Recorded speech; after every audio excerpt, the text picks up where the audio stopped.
This is Tuesday, April 12th. There are 99 days until San Diego Comic-Con 2016. Welcome to SDConCast, the official podcast of the San Diego Comic-Con unofficial blog. B-A-N-U-H-T-E-E, go. Oh my God, I love my journal and I love journal.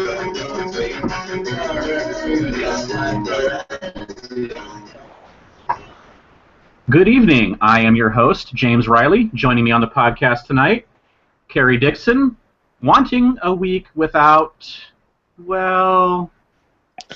We all know what I want a week without. Hey, everybody. And Kim, the provider of parallel plans and parties. Those are really fantastic. Thank you. Hi, everyone. James works really hard on these nicknames, guys. Really hard. Thesource.com is my friend. We have not escaped from the Hotelpocalypse yet, but first, let's go over the news. Just as a reminder, Ace Parking Email Lottery is open now through April 24th, so get your email in if you need parking for Comic-Con. Bless you. I just want to be on the podcast. That's Peanut nice. Gallery. That's right. We have disembodied voices, guys. But yeah, and especially now that you know where your hotel is, hopefully you also should know by now if you need parking or not, so make sure you get on that. We also had some other news this week, including the first really big exclusive news. Hallmark unveiled all of their exclusives for this year, which includes some really cool stuff. They always do, like, their keepsake ornaments. They've been doing some itty-bitties the past few years. So this year they're going to have some really cool ornaments for Star Trek. There's a Boba Fett one that everybody is going crazy over. That's going to be insanely in demand. There's a Batman ornament. Then there's a Slave Princess Leia and Jabba the Hutt itty-bitty 2-pack. That's also going to be really popular. And then there's some other things, but you can find all of that on the site, and I'll throw those in the show notes later as well. Sweet. Also, we had another reveal, and that was from Hasbro. At BotCon this last weekend, they had their first reveal, which is a Transformers Titan Force set. Will include Windblade, Brainstorm, and Sentinel Prime and Energized Resurrection Deco. If you go to the site, you see some photos that Cybertron.com got from the convention, and it looks like the standard of having at least one Transformers exclusive at Comic-Con continues. Indeed, and usually the last couple of years it's been a G.I. Joe exclusive that's always the first out of Hasbro, but I forget what it's called, but the big G.I. Joe convention that they do every year is actually, it's really late this year, it's in like June, so that's why we've got a Transformers one first this year, I guess. So there you go. And what else is coming up, Kim? Cool. Well, I've just got a few outside events notes. This morning we learned about the Doug Loves Movies podcast, which is kind of an annual show that he brings to the American Comedy Company. And tickets are available on their site. Pollen Storm announced on Twitter the return of Wootstock. It'll be their 8th one, which it's hard to believe it's already at 8. And more details are forthcoming on that, but we can probably assume that'll be at Balboa Theater. HopCon is in process. Tickets go on sale on May the 4th Be With You Day. We don't know prices yet, but probably similar to last year in the like $50 range, which includes a lot of beer. And just upcoming nationwide, we've got Tabletop Day, which is April 30th, and information on that is on the Geek and Sundry site, which is always a lot of fun, and also Free Comic Book Day, which is May 7th. So those are, that's still a good time just to get together in person with people. I'm sorry, I have fighter jets flying over, so it might be a little loud. So those are always a lot of fun, and if you need a little nerd out before Comic-Con gets here.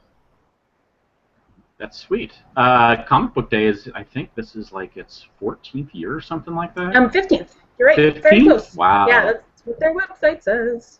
The only reason I remember is it was the first year they did it was when the original Tobey Maguire Spider-Man movie came out.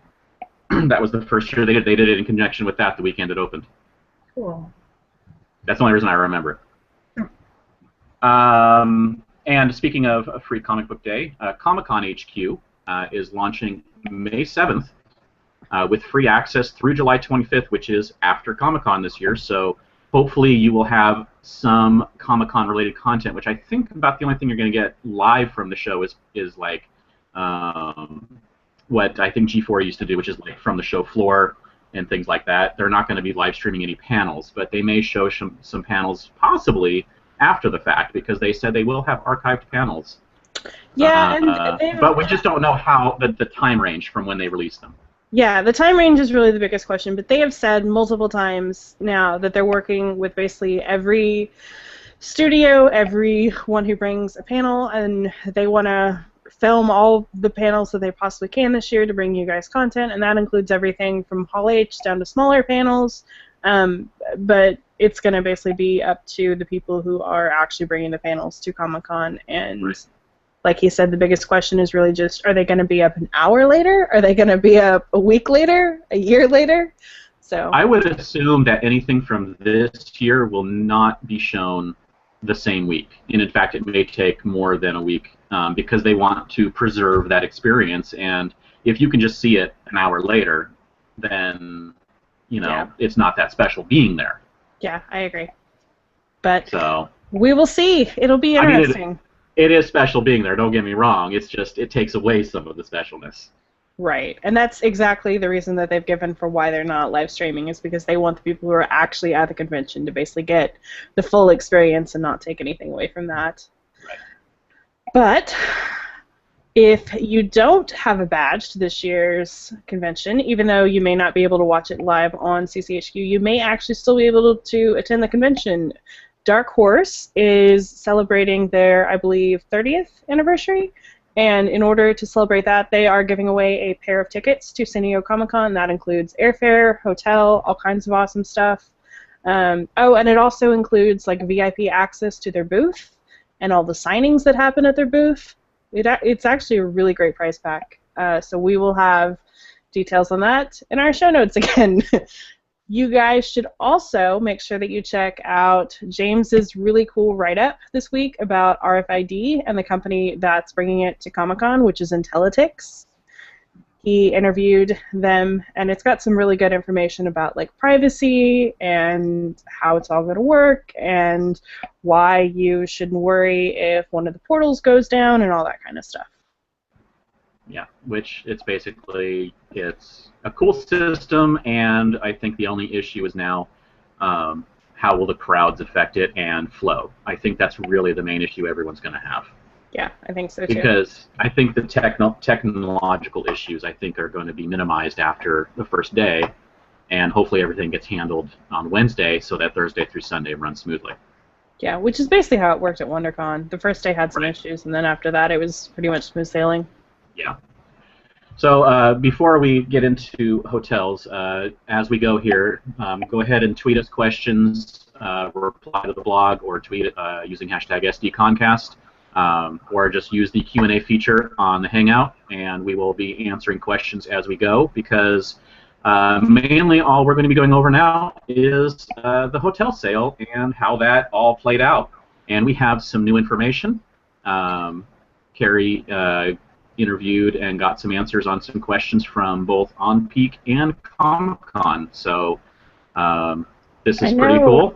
I didn't think either of them were going to answer me. So the first thing, though, the first big news is that they extended the payment deadline. And it is extended till when? Thursday. I believe at midnight, but don't quote me on that. So you have a few extra days. It's now 2 more days. It was supposedly due Sunday or Saturday, something like that. It was really hard. We had 2 answers. We had 2 answers to that question. We had more than 2 answers. Who are you kidding? And that was really hard because their offices were closed. Yes. So questions. Right. So the cool thing is they extended it, which is nice because, like they said, they sent out the emails into Thursday night, and I did see one or two people who did actually get emails on Friday, but then their offices were closed Saturday and Sunday with the deadline being Sunday. So while it's cool that they extended the deadline, do you know what would have been cooler? Extending it was extended. before Sunday when everyone was panicking. So one step forward, two steps back. But hey, we Play tried. the money game. Which credit card has room Pretty much, for this yeah. massive bill you just got? Yeah. Okay, so what do we want to cover first? This is a wonderful question. I mean, let's just kind of talk about what actually happened in the sale, and then we can kind of get into On Peak's answers about how and why things happened. So we talked a little bit about this last week because at the time we didn't have results. Nobody knew what hotel they'd gotten assigned to. But we did know, obviously, that the waiting room was randomized. We did know that there was a lot of confusion over, like, if we were double randomized, all that jazz. But here is basically what happened. We entered the waiting room between 6 a.m. and 9 a.m. At 9 a.m. on the dot, they randomized us all in the waiting room. Actually, you know what? I'm literally going to read On Peak's answer. All right, then. We're just literally going to read On Peak's answer. At 9 a.m. Pacific time, users were placed in a random order in the waiting room and granted access to the form in that order to submit their request. Any user who joined after 9 a.m. Pacific time was placed at the end of the randomized line. The only timestamp used when processing reservations was the time at which the user was granted access to the form. Using this timestamp allowed On Peak to keep users in the order. When Okay. Is that Go it? ahead. There's more, but you go ahead. We'll talk Okay, about so- part 2 in a minute. That is apparently, that is what they say the process they use. The problem was, and we talked about this last week, is that the success page did not say that. Right. And multiple people who called in to the customer service line did not get that answer either.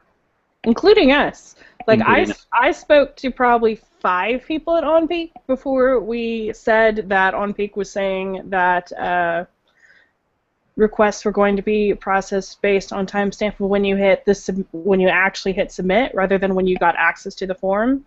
But that's not the answer they've given since then. And I kind of believe this. I mostly believe this. Now, here's the thing, is this process that they explained is exactly what it says on Comic-Con's site. What Comic-Con's site says on their hotel page is users will be granted access to the online form from the waiting room in random order. Requests will then be processed based on this order. So as you get into, as you leave the waiting room, you get placed in order, and then whatever that order is where you are in line. So that's when you know, if you had 5 minutes before you got access to the form, that's how long of a line there was in front of you. To be fair, though, those 2 sentences that you just quoted were basically all they said about how the process was going to work. Right. So it's And- not real detailed. It's not detailed. It's what actually ended up being true. But the problem is that there was no consistency Yes. after the fact. Because if everything from this point on reiterated that, from what was shown on the success page to what was told to people when they called up, then there would have been no issues on that front. Everyone would have understood that that's how it happened.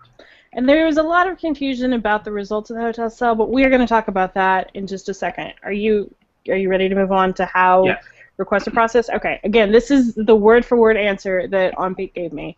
When requests were processed, users were placed based on their selections on the request form. If a user's top 6 hotel options were not available, the request was processed based on the alternate instructions selected on the form. If an alternate hotel choice was available, the user was booked and waitlisted according to their instructions. If On Peak was not able to place the user, they have been placed on the wait list and will be contacted should rooms become available. So, the problem, the reason that results, go ahead. The main problem is that this wasn't, that we needed this just a little bit in advance, and things would have been A lot better. So much easier, yeah. So one of the reasons why so many people, there's two main reasons why people were so confused this year by the results of the hotel sale.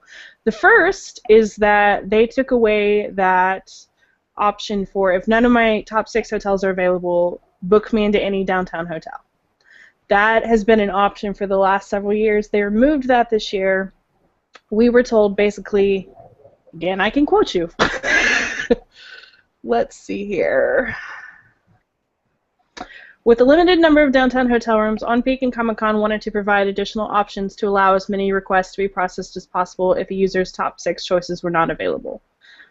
On Peak and Comic-Con have already begun reviewing potential improvements for 2017, and alternate processing options will be carefully reviewed prior to next year's sale. Because here's the problem. Since... Go ahead. Did they get enough complaints that they maybe need to think about switching it back? That's kind of how I was reading that. Yeah. But here's the thing. Downtown hotels are what people want. That is the main reason this sale is as crazy as it is. Even though there are like a limited number of hotel rooms, and yes, all hotel rooms sell out, the majority of people taking part in the sale want downtown. That's why every year after cancellations, after everything's said and done, there's always a couple Mission Valley hotels left. It's because downtown is what people want. And so, while I kind of understand the reasoning for saying we don't want 15,000 people to get a "you got a no hotel" email, by taking away that option, you basically gave people rooms that they didn't want, and then because the sale gave no preference to any particular area, we have people who had earlier timestamps who got Hotel Circle down in Mission Valley, and people who had later timestamps who got Westin Gaslamp downtown. So there was a lot of confusion about that, and I think taking away that option was a huge mistake. Because like I said, if you really only want downtown and they didn't give you the option to only select downtown, you've potentially just taken away a room from somebody who really would have just been happy with any hotel. Or the opposite. There are people who actually just want Mission Valley because they don't want to be down there. They are fine with taking the trolley in because they don't do the overnight waiting or whatever else. They just come in. They come in at 9 a.m. They go to the con for the day. They leave at 7. Those people then, I mean, I know the people got downtown hotels who didn't care and didn't want a downtown hotel. Yep. So that was a really big issue, and I think that to a lot of people's minds made the results feel random. I don't feel like they actually were. I think that it's really just a matter of if your top 6 weren't available, like there was no preference given to any particular area. Is really all that was. In my case, my top 6 weren't available, and I think I selected the, in our rush to get through, I don't really remember, but I think I selected please waitlist me on my top 6 if nothing is available, but they weren't able to waitlist me, so I was just flat out rejected. Which is crazy. And speaking of people just being flat out rejected, let's talk about duplicates. So this is truthfully where Comic-Con International, this is where a lot of clarification really would have made a huge difference. So end of day Thursday, there's thousands of folks who received no email. On Peak on the phone lines at that point, and into Friday morning was still telling people we'll keep sending emails out all the way through the end of today. Turns out that wasn't really true. Because On Peak and Comic-Con International both tweeted out that all the emails had actually been sent. And so what we basically found out was that a lot of people had gotten flagged as duplicates. And so in the case that you and another submission were flagged as a duplicate, the submission with the later timestamp was the one that was used. So if you got into the form at 20 seconds past and your wife got in at 20 minutes past and you guys put down the same phone number, guess what? They're tossing your application and they're using hers. But no one clarified what in the world we were using to flag people's duplicates. And bless their hearts, the on-peak phone representatives really don't have that much information. They tried. I'm sure they were getting thousands of phone calls, but they were telling people crazy stories. We posted it in our recap, but they literally told one girl that having the last name Cunningham, if anyone else in the country had the last name Cunningham, that might have flagged her as a duplicate. Which, that's crazy, right? Yeah, that's not good. Not good at all. So that's what they were telling him. This is what OnPeak told us today. They told us that duplicates were identified actually based on 3 factors: phone number, email address, and a unique identifier associated with the user's queue or waiting room session, which I think number 3 is basically that little queue ID. So if you had 2 sessions opened up in the same browser, that's kind of what happened. Either of you want to talk? No. No, I have nothing. You're muted, James. I see your lips moving. I'm muted. How did I do that? Oh. I was dealing with Twitter. Sorry. I have virtually nothing to say about that except for yes, they needed to get that information out there, and the common response to hey, if they just communicated it would go smoother, for the people who think that's a bad thing, is it'll just give more people ammunition on how to game the system. And that may be, but people who are sending in their requests who are not the same person, and they got kicked out because they used something that was the same as someone else, they needed a chance to know what not to use that's the same. So like phone number, yeah, I mean, come on. I mean, why are you kicking someone out with the same phone number? 2 people trying, it's just, hey, it's what we do. I mean, it's what the same thing that people do with member IDs. They get together in a group and they buy tickets for their friends when they get in. Well, and look, even if you are against that, we heard so many legitimate cases this week just on Twitter. Like, I saw a woman saying her son lives with them, and he used their address and phone number, and he was going to stay with his friends, and she and her husband were going to stay together. So under this duplication system, like, should they have requested, like, a block of 2 rooms? Like, is that what we're saying? No one communicated that to them. No idea what's going to work. And now, yeah, you have to use a different address. Well, OnPeak told us that address didn't flag it. It was email address, right? It was email address, phone number, and then what I'm assuming is basically that QID. Right. So if you had 15 browsers open, only one of them would count anyway. Right. Well, 15 tabs. Windows. In the same browser. Yeah. Windows. Basically. To take some quick questions. All right. Not even going to try to pronounce that. I just picked one. The duplicate thing made me sad. My girlfriend and I used the same phone number and address, and in the end only got 1 response, which was to be waitlisted. So yeah, basically because you guys use the same phone number, that's why you only got 1 email instead of 2. And they took whichever one of you entered in last. Yeah. Which I wish they'd rethink that as well. Like, I'm sure to someone somewhere it made sense. Like, oh, well, what if they fill out the form wrong and then they try to resubmit? But who knows? To me, that's not the way that I would run this. But I'm not Comic-Con International. Yeah. And Kendall asked, were duplicates flagged for one of these 3 items or all 3 together? Any one of those 3. Yep. Yeah. And the question from Jonathan K. is, was the timestamp for when the box popped up with a link to the form, or when you actually clicked on the link itself and the form was showing? I'm going to assume when it was when you got out of the waiting room, so when that link is waiting for you. But I don't think they actually answered that question for us to know for sure. No, they didn't. They said the only timestamp used when processing reservations was the time at which the user was granted access to the form. I have a feeling that it's probably like the second that your waiting room switched over to be something else, but I can't totally confirm that. But even if it's not, like, that's within a couple seconds. I think that's And everyone has to click, so. Yeah. I'm not too worried about the 1 to 3 second discrepancy between that. So we got some really interesting numbers from OnPeak and some really interesting information.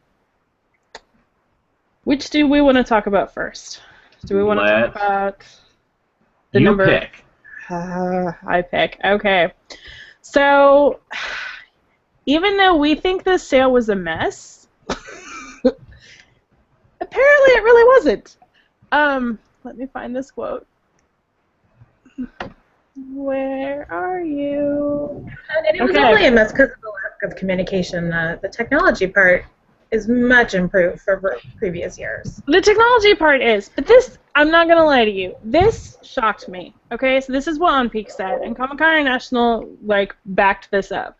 Not only, this is from OnPeak, not only did Comic-Con users get one of their top 6 choices, not only did more Comic-Con users get one of their top 6 choices than ever before, 38% last year versus 49% this year, but more people got their first hotel choice than last year. 18% last year versus 25% this year. A quarter of everyone who submitted a form got their first choice. Which you would never know looking at Twitter. And this is my personal thought on this. I think that the randomization, and because we live in this nice little bubble online,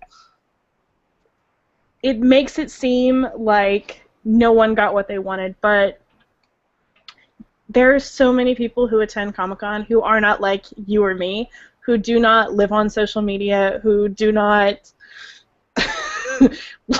know these things, who would have received that email on Sunday and went, oh, hey, hotels go on sale on Tuesday. And I think that this year, because they randomized us all, a lot more of those people who won't be posting on social media got top hotel choices. Because, again, these are not the people who are like, well, I need to practice how fast I can type to fill out this form in previous years to make sure I get a downtown hotel. This is not those people. This is the, regular average Joe who goes to the convention. I think more of those people got top hotels, and we are just not seeing it on social media. Right.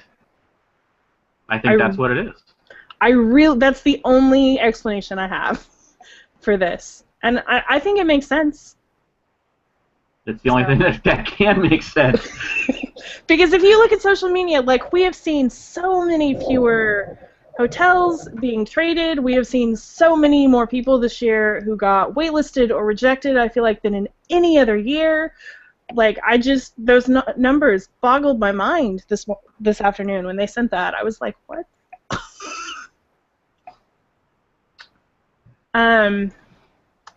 But the other interesting factoid that OnPeak gave us is that there were roughly 2.5 requests for every hotel room available. Now, does it specifically say room? Was that the actual language? Because they also go by hotel nights.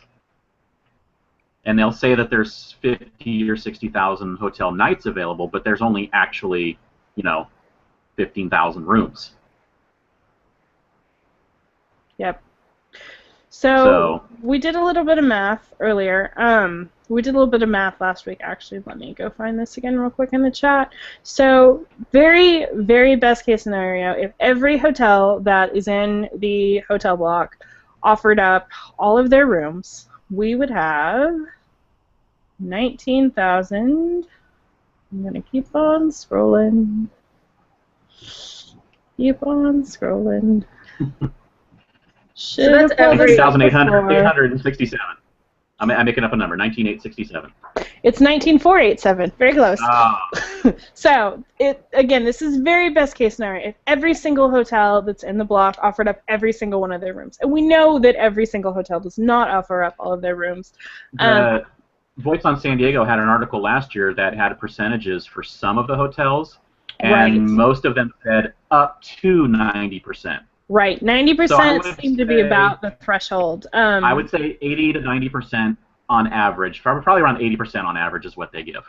And you've also got to remember, I have a feeling that even that 80% is like the whole Comic-Con block. Even within that block, they still segment it. Like exhibitors get a small portion of that. Right. So Yes. it's for Comic-Con attendees, it's probably somewhere around 75%. But just for fun, let's just say that the 19,487 rooms are all available.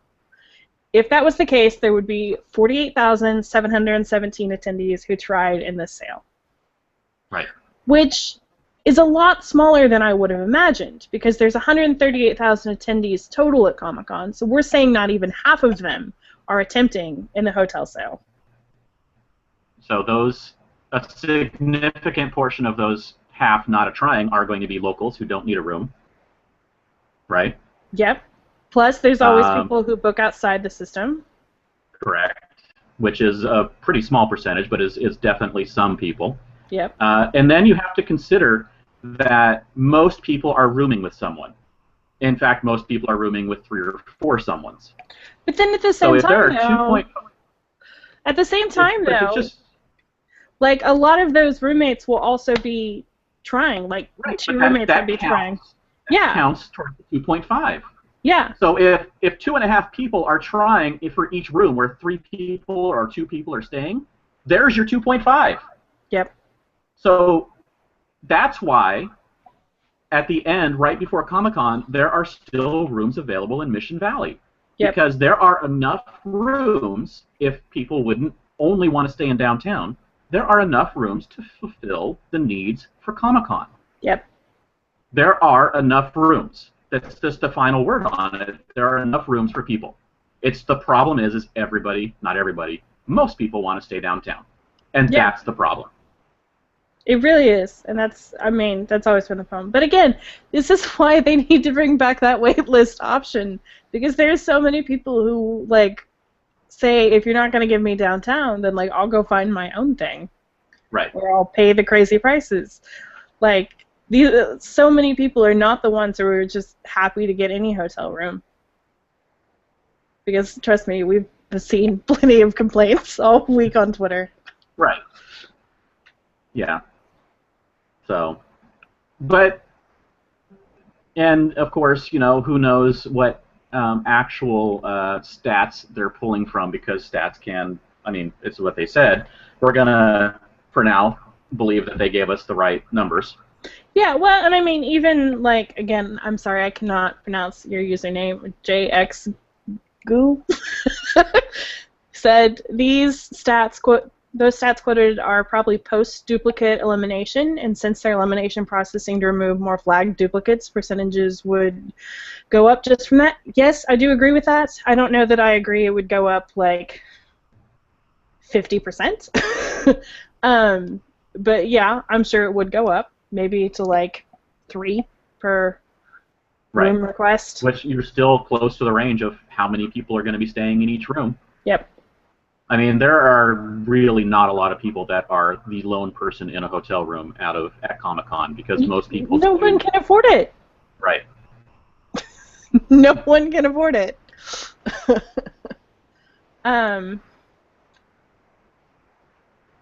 So... Jason said their math still doesn't add up. If they state more people got their top 6 than ever before, then those people had to have gotten to their form instantly with no waiting. If they could handle that many users at the onset, why were people still getting in at 20 fast? Well, to be fair, again though, not everyone will have been submitting like for the same top 6. And so even though, let's say the largest percentage of people requested, like, I don't know, Marriott, Bayfront, Omni, Hard Rock, I don't even know after that, Manchester Grand Hyatt, and something else. Like, there's still going to be a decent amount of people who have, like, variance within that. Or the Mission Valley hotels. Because when you go back to the point you made about the randomization and people that aren't online are picking hotels, more people getting in who didn't select downtown hotels will be randomized in, because obviously the people who want downtown hotels are the ones who try hardest to go fast. Right. Well, and like I said, even within the downtown though, like there's variance. So like I didn't get any of my 6 but maybe I got Weston Gaslamp. Okay, I got in 4 minutes after. So, but maybe somebody who gets in 5 minutes after requested Hotel Solomar, and that one isn't filled up yet, and they get it, even though I was earlier and I didn't get any of my top 6. Like, it doesn't invalidate the other one just because we picked different top sixes. Right. Does that kind of make sense? I think the randomization helped their numbers of success. I Yeah. think this just boils down to that. It's the randomization that did it. Yeah, and I really do, like I said, the only way that I can explain those answers is just that we live in the vacuum of social media with like-minded people who care a whole lot more than the average person, and I think more average people just got good hotels this year. Right.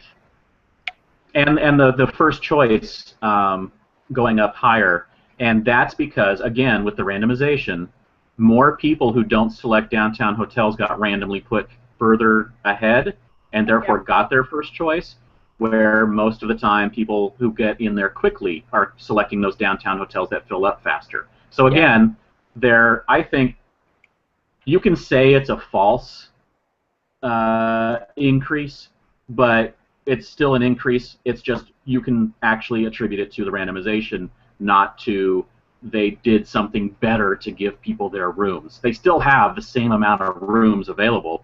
It's just the randomization process allowed more people to get to a better place in line to fit where more choices were available for them.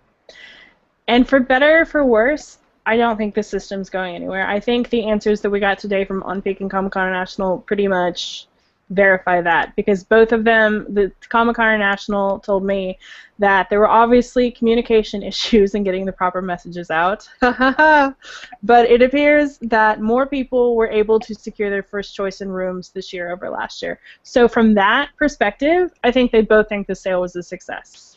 So I don't think randomization is going anywhere. I think this is the system we're getting the next couple years. Everybody's doing it now. It's the thing. So I would settle in for the long haul with that.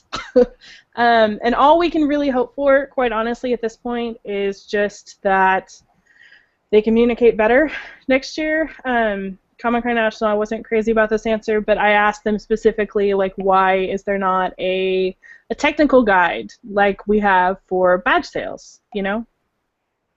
To talk about browsers and time to fill out the form and all that kind of jazz. And their response was, we're not sure a technical guide would help secure hotel rooms for attendees.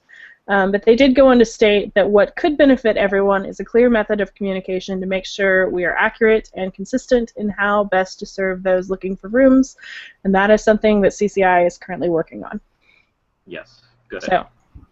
On Twitter, Wargo Bryan asked, why would anyone go through the hassle of Hotelpocalypse for Mission Valley when they could just go to Early Bird? And the two reasons I can think of is, one, you have to pay everything in advance, and it is non-refundable. And also, there's a minimum 3 or 4 night stay, and you may only need 1 or 2 days. So that's why people would go through Hotelpocalypse. Yeah. Obviously, people did go through the Early Bird because it sold out for the first time that I know of. Same. So that may also have helped a few increase in numbers, and a decrease in how many total people were trying is because they maybe had a few hundred, a few thousand, who knows, maybe just a few hundred people not trying this year. Yep. Still, a few hundred could make a big difference in this sale. Yeah.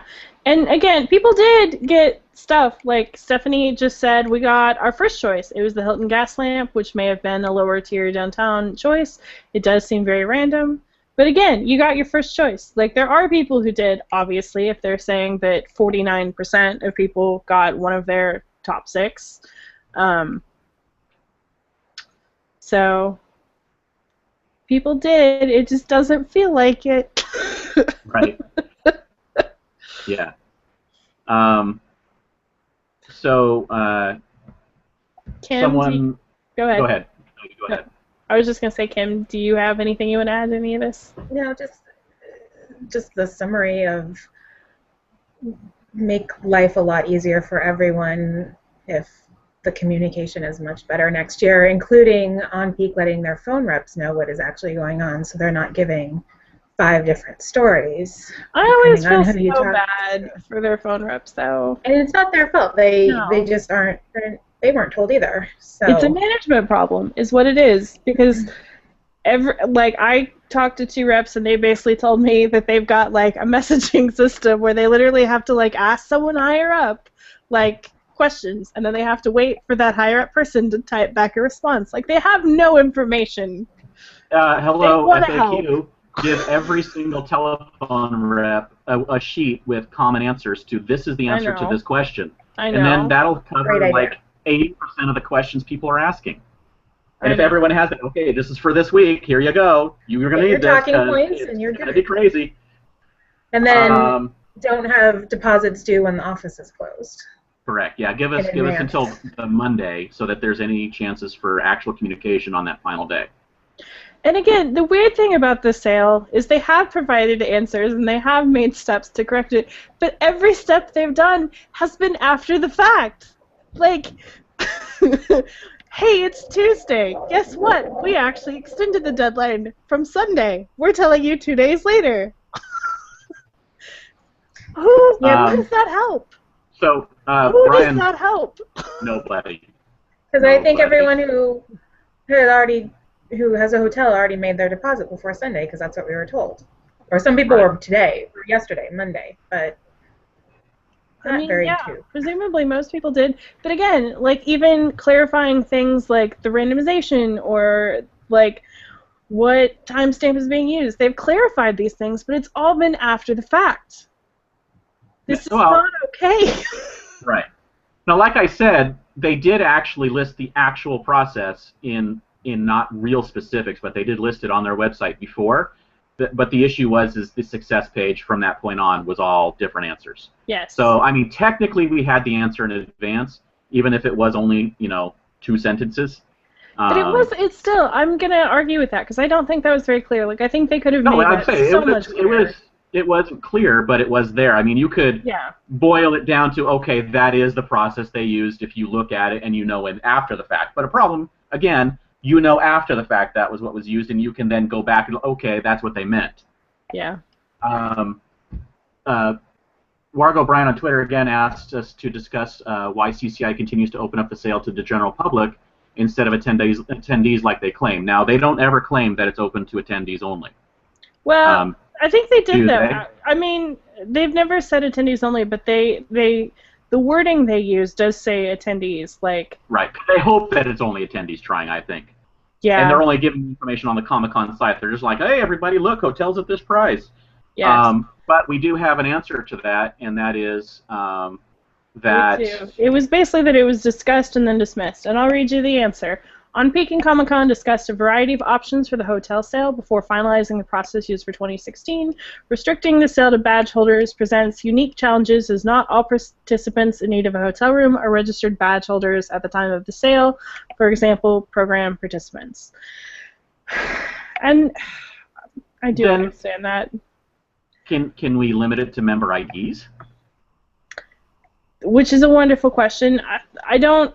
Do all program participants have member IDs though? The argument that I have always used up until, quite frankly, I saw this and then it kind of made me pause. Is like we're press. Okay, we have not actually registered for a badge yet this year because it hasn't opened up.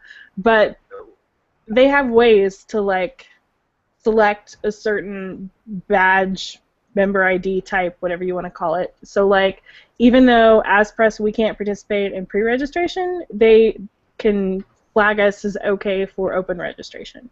So they have ways of like parsing that down, and press and professionals also got the email for the hotel sale. So again, they have ways to parse that down. Program participants though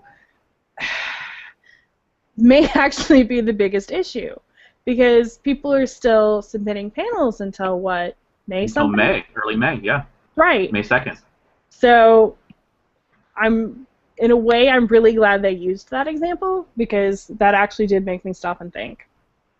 And that's the only thing that limits you because, for like you said, for press, they know everyone who is approved for this year. At least they should at this point, since the press thing was supposed to be going out like 2 months ago or something, 3 months ago. Who knows? Press is always, way later than they say. But if they have a list of everyone who's approved, then it doesn't matter. They can give them access to it because press is a very small group. I mean, it's not going to make a huge dent, and we're all trying anyway. I mean, and it's the same thing with professionals, and as Dan Barry just asked, he asked about volunteers who register but don't get a badge until they check in. I mean, it's the same thing, though. Like, volunteer registration has been filled up for a long time, so it would be really easy, quite frankly, just to, like, flag those as okay, I would think. Right. Maybe I'm totally wrong, but I'm sure someone at Comic-Con is sitting there going, yeah, it's not that easy. But all of this still doesn't account for the panelists, the program participants, because a lot of those things are not finalized until June. I mean, June is when we're going to start hearing about panels, and so that means they're finalized the week before, 2 weeks before, whatever it is before when they start sending out the emails. Yep. So late May, that's 2 months after or a month and a half after the hotel sale. Yeah. So like I said, I was really kind of glad they used that example because I think that is the one group of attendees that you really could make an argument against making it a closed loop sale for. Yeah, that's it, and that's what's keeping them from limiting it. And if they limited it to member IDs, then the same thing would happen that happens with Open Reg, which is anyone who can convince a friend to sign up for a member ID can try and get tickets. And there's just more people trying now. I mean, it's just the way it is. You're still going to have people who try and have friends trying and more people trying, and it's basically going to be as if there was no limitation. But the thing is the same people will still, the same amount of people will still be getting those rooms. They're not going to increase the amount of people who are staying in those rooms because their friends are trying for another person. They're not going down there to stay. What it does is it then creates a false line of who's getting in front of you in line. It's basically like someone jumping you in line if their friend gets randomly sorted earlier than you, who wouldn't have been there if they were limiting it to badge holders only. That's where it's going to cut. And as Comic-Con attendees, we all care about that a great deal. Yes, we do. More than the average person. Well, and some good news for next year is we're going to have, I think, 3 more hotels probably in the room block, provided Comic-Con works with them. Well, at least 2 of those are JMI owned, so I wouldn't totally bet on that, but let's hope. But one of them's opening in June, right? Mm-hmm. So that one, I mean, if you want to pay through the nose, I mean, that one will probably have some rooms available during Comic-Con. Yep. I checked and they were sold out. The Spring Hill? I don't remember which one it was. It's the 2. Well, there's 2 of them. They're basically dual hotels. It's the 2 owned by JMI, though. So right. I don't. The real Fred, sorry, asked on Twitter, why can't CCI and On Peak have separate room sales for everyone? One for badge holders, one for participants. I suppose they could. It's just a matter of... They do for exhibitors, so yeah, right. I mean, I guess they could have a separate one for participants. You have to ask CCI that. You know that they'd hold all the downtown ones because participants will, like, scream and shout if they're not getting the close rooms because they're running a panel and they can't be tracking all their stuff from Mission Valley, so they'd just be taking up the downtown rooms. I'm sure that they would yell loudly, and, I mean, panelists are what makes Comic-Con go round in part, so they'd probably get what they asked for. Scott Ball asked, so those of us who got no email will never get an acknowledgement. You can still call on Peak.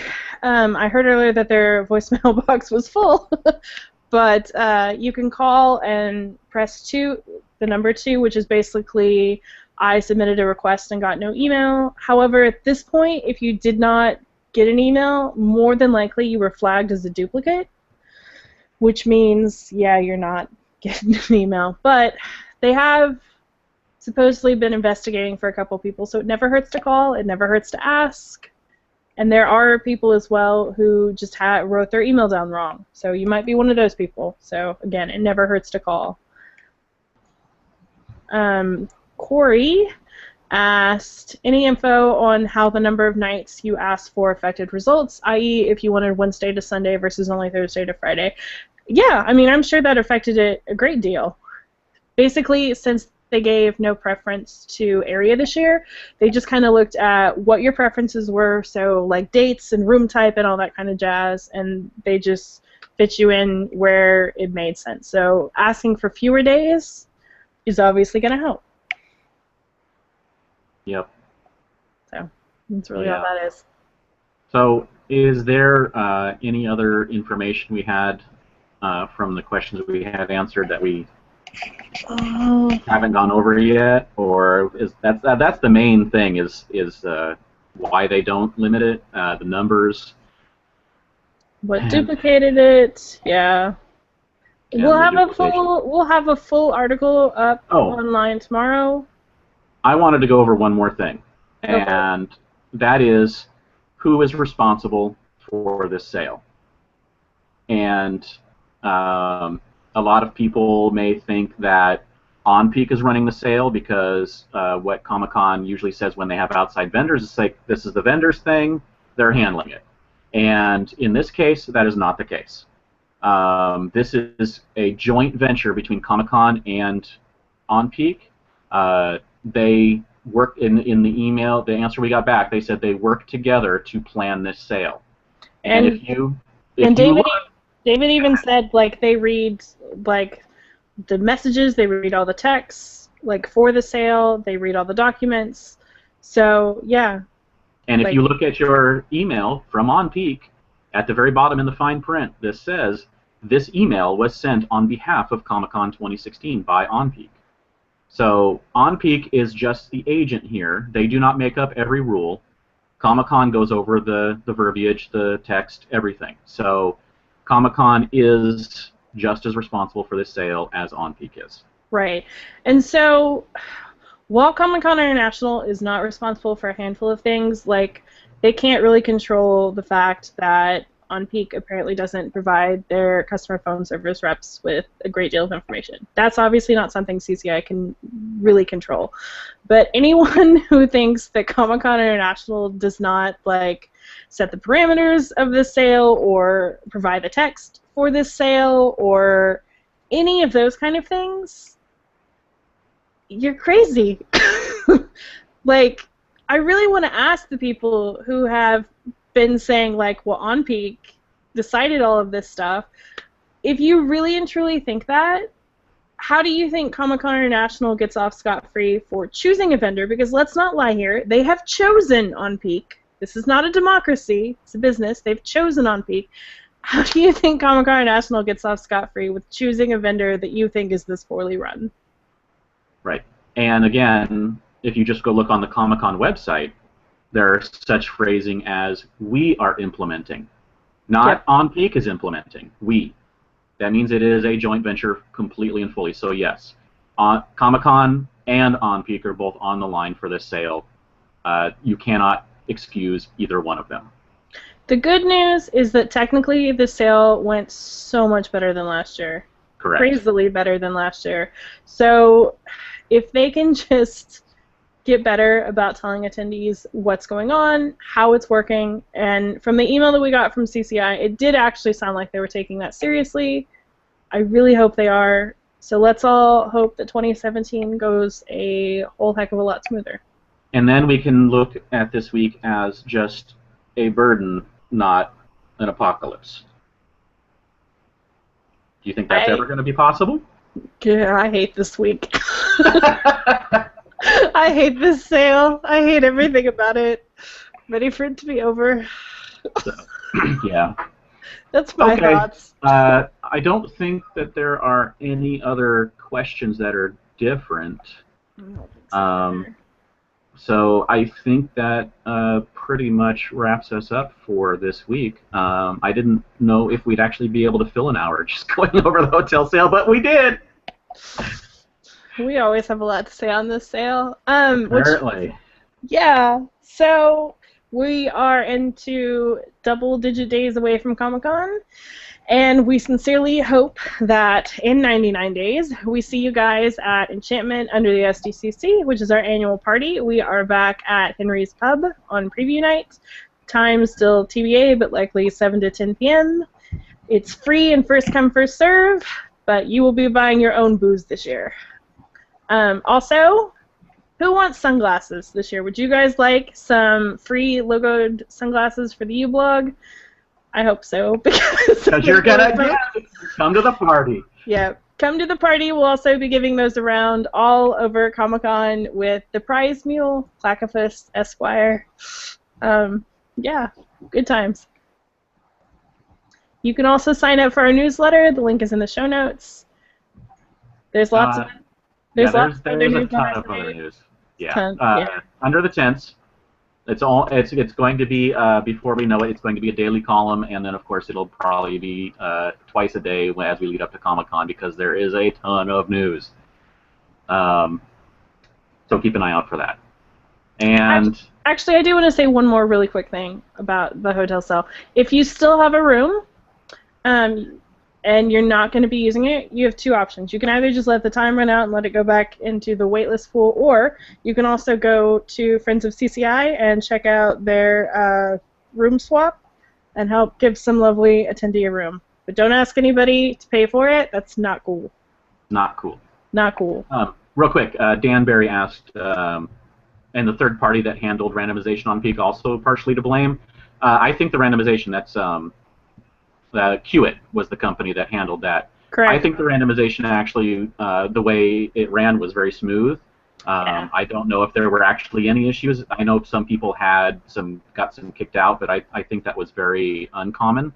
And the way they did it was just randomized and then put everyone in a random order, and then you had a line number and got let in, what your line number was. The problem is that it didn't refresh every second, so your line number changed different than other people, so they may have said they were 6,000 and you were 7,000, but they may have actually already been 3,000 and you were still 7,000 because of how it refreshes. Who knows?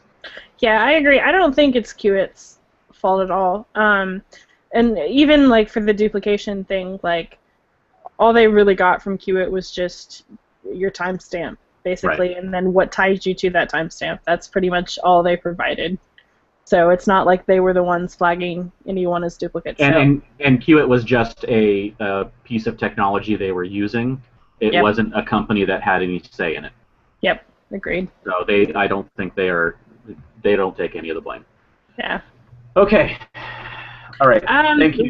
One more. What? All right, one more. We're gonna keep going. NVJ29 said, I wish the hotel sale was done how normal hotel booking is done for other cons with On Peak. Random order to enter the site, and once it's your turn, you direct book, limit to 2 room, and pay deposit. Here's the problem with that, okay? These hotel rooms, unlike badge sales where you have 40,000 inventory and 5 options of each, okay? This is not how that runs. Some of these hotels have less than 200 rooms, and you cannot guarantee which rooms the people you let through and which hotels they're going to want. So you would basically have to let people through about 10 at a time, give them 10 minutes each to book, and then let the next 10 through. You would be looking at a 4-day sale. But really? There would be no crashes. There would be no crashes. You would be sitting there for 4 days. 4 days waiting for that thing to go, oh, it's your turn. Yeah. I did, though. You know what? On Friends of CCI, somebody actually brought up a system that I thought was super interesting. And they basically said you could submit that you wanted to participate in the sale, and then they would email you a 10 to 20 minute time frame for when you could log on and book your hotel. And then you and your friends would all know who got the earliest time slot. There'd be no question about which one of you needed to do it. I thought that was kind of ingenious. The 10 to 20 minutes scares me, though, because you could easily just simply forget about it. But maybe a morning, a 3 hour, maybe 3 hour something. I think 3 hours is too long though, because you could. Well, I mean, I guess you kind of could control inventory, but I don't know. I just think that sounded really smart. I like the idea of where you get to, well, What I guess about? you redo. Is that basically like similar to Ace Parkings, how they do it, where they do it in groups? Yeah, it would just be like a larger amount of groups, I guess, because again, you can't let too many people through at once. Right. Which is the reason we don't do what you were suggesting in BJ29. It would be like every hotel you would click on, like it would show no inventory.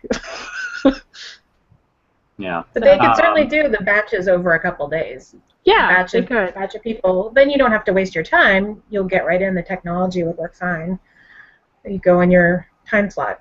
So this is where we're at. It's 2016, and the best system we have found so far is Ace Parkings. Wow. There you go. All right. So that's my last little comment. All right. So, thank you all for joining us.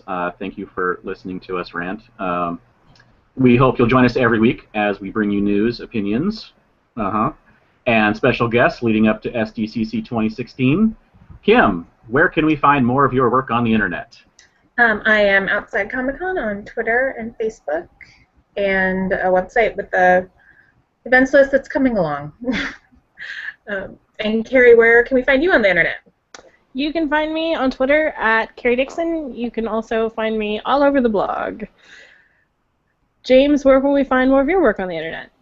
I am everywhere on the internet as Dan Regal, Twitter, Flickr, everywhere. And you can check out geekshotphoto.com for my wife and I's photos. My wife and my photos? How am I supposed to say that grammar-wise?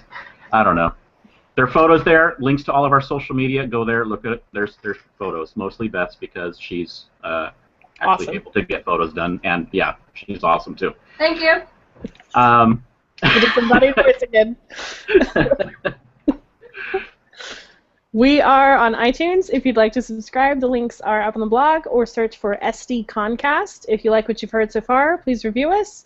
We are also on Stitcher Radio. The link is in the show notes. If you want to get a hold of us, you can send us an email at sdcomiccon.blog@gmail.com. Find us on Facebook at facebook.com/sdconblog, or tweet us at sd_comic_con. Thank you for listening, everybody. Go Shawarma! End. Oh, that's me. End. How do we end?